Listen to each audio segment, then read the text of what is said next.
তো মশলাটা ভাজা হয়ে গেছে, আলুগুলো দিতে সামনা একটা একটা করে দাও। মাম্মাম কিন্তু অনেক সুন্দর কাজ করতে পারে, আমাদের হেল্প করতেছে, আমাকে হেল্প করে তো যাবে। এটা তো আমার দেখে ভালোই লাগলো। এইরকম মেয়ে থাকলে তো ঘরে ঘরে একদম মায়েদের কোনো কষ্ট নাই, তাই না মা? আর দিও না, আমার হাতে লাগবে তোমার। তুমি আর দিও না মা, এবার আমি দিই, অনেক কাজ করতে আর লাগবে না অনেক।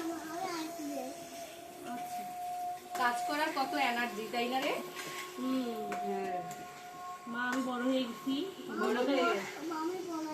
তুমি বড় হয়ে গেছো?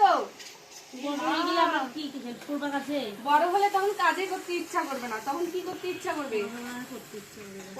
পড়াশোনাও করতে ইচ্ছা করবে না, তাই না মা? দাও দাও দাও দাও দাও। এটা দিয়ে দিই।